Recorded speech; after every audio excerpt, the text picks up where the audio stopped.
मैं Atul Kumar Singh, Sardar Singh convent college Mahmudabad Sitapur. बच्चों, आज हम कक्षा 9 से संबंधित अध्याय 2 मीराबाई जी का जीवन परिचय के बारे में पढ़ेंगे। जीवन परिचय की जो मुख्य बिंदु हैं वो आपके सामने लिखे हुए हैं। नाम, जन्म स्थान, पिता का नाम, पति का नाम, सुपुत्री, निधन, भाषा, शैली, प्रमुख सेनाएं इत्यादि जो प्रमुख बिंदु हैं वो लिखे हुए हैं। आइए हम इसके जीवन के बारे में पढ़ते हैं। मीराबाई जी का जन्म सन 1498 ईस्वी में राठौर वंश में होता है। इनके पिता का नाम राव रतन सिंह रहता है और ये मेवता के चौकड़ी ग्राम में इनका जन्म होता है, जो कि राजस्थान में पड़ता है। मेवता के चौकड़ी ग्राम में इनका जन्म होता है, जो कि राजस्थान में पड़ता है।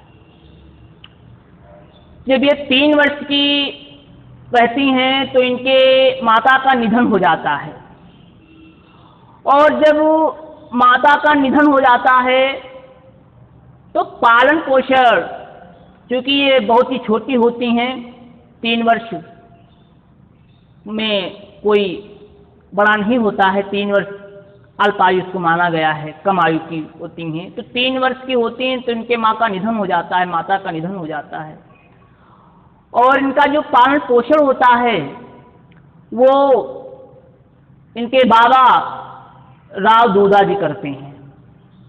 सुपुत्री का मतलब होता है किसकी ये पोती है, पौत्री। तो इनके बाबा का नाम राव दूधा होता है। तो 3 वर्ष की अवस्था जब इनकी होती है मीराबाई जी की, तो मीराबाई जी की जब 3 वर्ष की अवस्था होती है तो इनकी माँ का निधन हो जाता है, और पालन पोषण इनके बाबा राव दूधा जी करते हैं। धीरे धीरे मीराबाई जी सयान होती हैं। इनका विवाह राणा सांगा के ज्येष्ठ पुत्र, बड़े पुत्र कुंवर भोजराज जी के साथ में 1516 ईस्वी में कर दिया जाता है। इनका स्वयंवर कुंवर भोजराज जी के साथ में, जो कि राणा सांगा के ज्येष्ठ पुत्र होते हैं, उनके साथ में इनका विवाह कर दिया जाता है। बच्चों, ये अपने विवाहिक सांसारिक बंधनों में जो वैवाहिक वर्षगांठ होती है, उसके सांसारिक बंधनों में इनका जो रूप होता है ज़्यादा दिन तक नहीं चल पाता है। मेरे कहने का मतलब है जो इनका सांसारिक बंधन है उस सांसारिक बंधनों में बंध तो जाती हैं, लेकिन जो सुख प्राप्त करना चाहिए था इन्हें वे सुख वे प्राप्त नहीं कर पाती। विवाह के कुछ वर्ष बाद ही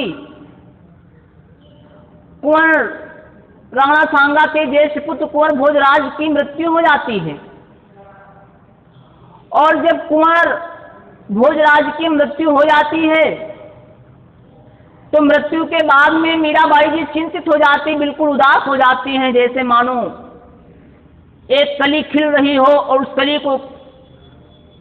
कली को किसी व्यक्ति ने आकर के या किसी माली ने आकर के उसको तोड़ करके फेंक दिया हो। इस प्रकार से इस विरह की अवस्था में हो जाती हैं। जाहिर सी बात है, सामान्यतः बात है कि विवाह के बाद में कुछ ही वर्ष बाद जिसके पति की मृत्यु हो जाए, वो विधवा औरत इस संसार में सांसारिक रूप में जीने का प्रयास तो करती है, लेकिन जिस प्रकार से वो उसके पति के वास्तविक रूप में होने पर कार्य संपन्न होता है, उस प्रकार से ये नहीं कर पाती हैं। इसी प्रकार से मीराबाई जी का कुछ ही कार्यकाल होता है कि पति की मृत्यु के बाद में मीराबाई जी बिल्कुल दुखी हो जाती हैं, लेकिन उन्हें सहारा मिल जाता है। इसलिए क्योंकि जब ये छोटी रहती हैं तो ये भगवान श्री कृष्ण जी के भक्त रहती हैं, और उनकी दीवानी कह लीजिए तो बन जाती हैं। जनश्रुति के आधार पर बच्चों ये भी कहा गया है कि जब मीराबाई जी के पति कुंवर भोजराज की मृत्यु हो जाती है तो इनके जो ससुराल वाले होते, सासरे वाले होते हैं, ये इन्हें घर से निकालने लगते हैं। जनश्रुति के आधार पर यह भी कहा गया है कि विष का प्याला जब मीराबाई जी को ला करके दिया गया कि इसे पी लीजिए, तो आराध्य देवता की अनुकंपा से वो जो विष का प्याला होता है वो भी अमृत बन जाता है। बच्चों, एक स्त्री के जीवन में जब उसके पति का सुख चला जाता है तो उस स्त्री पर क्या बीतता होगा वो वही जान सकती है। मीराबाई जी के पति की मृत्यु हो जाने के बाद में मीराबाई जी श्री कृष्ण जी की अनन्य भक्तिका हो गईं। उन्हीं के में अपना पूरा दिन रात स्मरण करने लगी, उन्हीं को अपना आराध्य देवता मानने लगी। यहां तक ये भी उन्होंने पदों में लिखा है कि मेरे तो गिरधर गोपाल दूसरो न कोई, जाते सिर मोर मुकुट मेरो पति सोई। मेरे तो गिरधर गोपाल ही हैं, मेरा दूसरा इस संसार में कोई नहीं है। बताने का कार्य क्या कि पति मेरा कौन है, आराध्य देवता मेरे कौन है, प्रीतमा रूपी आराध्य देवता जो है मेरे कौन है, जिसके सिर पर मोर के पंख का मुकुट सुशोभित हो रहा हो, वही मेरे पति रूपी आराध्य देवता है। तो इस प्रकार में इन्होंने पद में अपने लिखने का प्रयास भी किया कि जो मेरे पति हैं वो आराध्य देवता भगवान श्री कृष्ण जी हैं। धीरे धीरे कृष्ण की भक्तिका हो गई, कृष्ण में से इनका लगाव बढ़ने लगा और ये कृष्ण का ही भजन स्मरण करने लगी, कृष्ण का ही भजन गाने लगी। लोक लज्जा इन्होंने त्याग दिया। लोगों ने कहा अरे तुम तो कृष्ण जी की दीवानी हो, तुम आश्रमों में जाती हो, साधु संतों के साथ में बैठती हो, तुम्हारे पास लज्जा कहाँ रह गई है। मीराबाई जी ने कहा कि मेरे पास लज्जा नहीं है, तुम इस लज्जा को, इस संसार को त्याग दे रही हो। ये संसार मेरे किस काम का, अगर इस संसार को मुझे कुछ देना ही होता तो मुझसे छीन क्यों लेता। आज से इसमें संसार को त्याग दे रही हूँ, लज्जा को त्याग दे रही हूँ। आज से अगर मेरी सबसे सर्वश्रेष्ठ लज्जा कोई है तो वो भगवान आराध्य देवता श्री कृष्ण जी है। इस प्रकार की मीराबाई जी अनन्य भक्तिका थी। परंतु हरि तुम हरो जनकी पीर, हरि तुम हरो जनकी पीर, इस प्रकार के रूपों को लिखने वाली, इस प्रकार के कृतियों को लिखने वाली वो मूर्ति जो थी, उसका निधन सन 1546 ईस्वी में हो जाता है। इतने प्रेम भाव, इतने भावपूर्ण पदों को लिखने वाली मीराबाई जो थी, उनका निधन सन 1546 ईस्वी में हो जाता है। मीराबाई जी का साहित्य में भी योगदान रहा है। उन्होंने प्रमुख कृतियां लिखी। ये साहित्य सरोवर, हिंदी साहित्य सरोवर की अद्वितीय छटा थी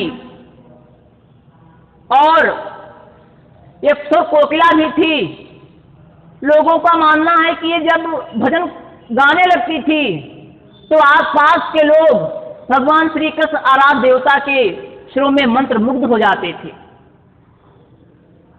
हिंदी साहित्य काश की मीरा मधुरवाणी से युग युग तक गुंजित होता रहेगा।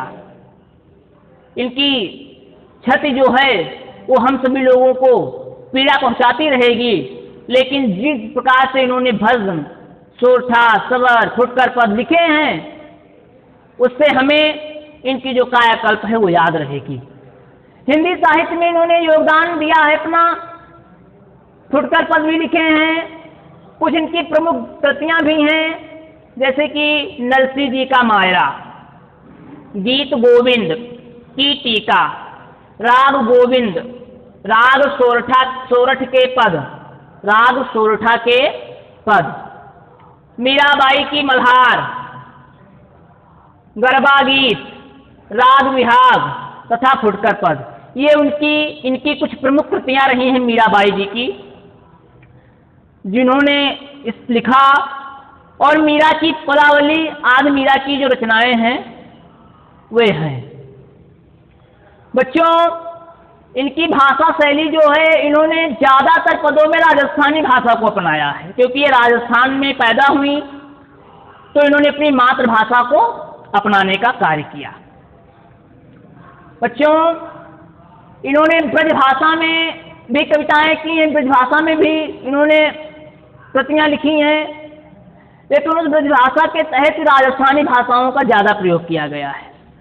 कुछ गुजराती भाषा भी इन्होंने लिखी है, लेकिन जो अधिकांश रचनाएं हैं इनकी वो ब्रजभाषा में ही हैं। मातृभाषा को इन्होंने अपनाया तो है, लेकिन जो अधिकांश रचनाएं हैं वो ब्रजभाषा में ही लिखी गई हैं। भाषा से वे अद्वितीय अछूती न रह सकी हैं। एक उदाहरण देखिए कि व्यक्ति या ऐसे मान लीजिए कि जो कवि है वो सबसे ज्यादा अपनी मातृभाषा को अपनाता है, लेकिन मीराबाई जी ने मातृभाषा के वो अपनाने के साथ साथ उन्होंने ब्रजभाषा पर बेहद ध्यान दिया, ज्यादा ध्यान दिया, और अधिकांश कृतियां जो हैं उन्होंने वो ब्रजभाषा में ही लिखी है। अब हम बात करते हैं, शैली पर आते हैं। इन्होंने जो कृतियां लिखी उसमें भावपूर्ण शैली तथा मुक्तक शैली, दो प्रकार की शैलियां हैं। भावात्मक शैली, भावपूर्ण शैली का मतलब, और मुक्तक शैली। क्योंकि मीरा की भाषा जो है वो सीधी सादी है, ये भाषा भावों को प्रातोपादक रूप में ले जाने का कार्य करती है। स्पष्ट रूप से ये कह दें तो इनकी जो भाषा है परिलक्षित है, और परंपरागत रूप से जो इनकी शैली है वो प्रचलित पदों में मुक्तक और भावपूर्ण शैलियों का इन्होंने प्रयोग किया है।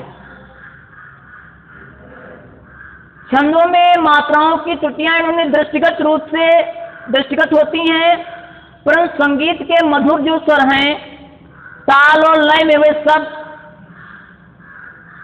उभर करके आ गए हैं। मीरा की साहित्य गीत काव्य जो है वो दृष्टिगत दृष्टि से बड़ा ही अनुपम बन पड़ा है। इनकी जो गीत काव्य वो दृष्टि के रूप में बड़ा ही अनुपम है। हिंदी साहित्य में मीराबाई जी का स्थान रहा है। प्रेम दीवानी मीराबाई जी का हिंदी साहित्य में उच्च महत्वपूर्ण स्थान है। इन्होंने गीत काव्य की रचना भी की है, और मीरा के पद जो हैं हिंदी साहित्य में अमर निधि हैं। ऐसा भी मानना है कि जो मीराबाई जी के पद हैं वो हिंदी साहित्य में अमर निधि हैं। अमर निधि का एक प्रकार का खजाना है। उनका एक एक पद प्रेम से सरोबोर है, प्रेम में डूबा हुआ है। उन्होंने जितने भी पद लिखे हैं वो भावपूर्ण तो है ही, भावात्मक तो है ही, लेकिन प्रेमपूर्ण भी है। प्रेम को उन्होंने उजागर करने का कार्य किया है। बाल्यावस्था से लेकर के जीवन पर्यंत मीराबाई जी गिरधर गोपाल की भक्तिका थी, और मीराबाई भक्त कवियों में श्रेष्ठ थी। इस प्रकार इनका हिंदी साहित्य में भी स्थान है। मीराबाई जी ने प्रेम अपनी कृतियों में प्रेम को उजागर करने का कार्य किया है। हम आराध्य देवता से प्रेम करके ही सारी समस्याओं से जो मेरी नैया उस मझधार में फंसी हुई है उसे हम निकाल सकते हैं, उबार सकते हैं। मीराबाई जी कहती है कि मेरा तो केवल एक ही आराध्य देवता था, भगवान श्री कृष्ण, जिसने मेरी फंसी हुई मझधार में जो नैया थी उसको उबारने का कार्य किया। तो इस प्रकार से संक्षेप में कुछ इनका जीवन परिचय रहा कि 1498 ईस्वी से 1546 ईस्वी के बीच का कार्यकाल जो था, जीवन यापन था मीराबाई जी का, उसमें इन्होंने बड़े संघर्ष के साथ में भगवान श्री कृष्ण जी के गुणों का बखान करने का इन्होंने कार्य किया और इन्होंने अपने मधुर स्वर से हिंदी साहित्य में अपना स्थान बनाया। बच्चों, तो इस प्रकार से इनका मीराबाई जी का संक्षेप जीवन परिचय रहा।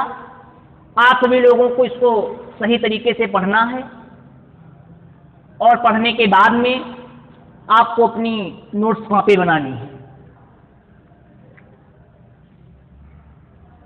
नोट्स कॉपी आप सभी लोग बनाएंगे और उसमें नोट्स कॉपी में जो मुख्य बिंदु हैं आप उसको भी नोट कर लेंगे और नोट करने के बाद में फिर जीवन परिचय लिखना प्रारंभ करेंगे। धन्यवाद।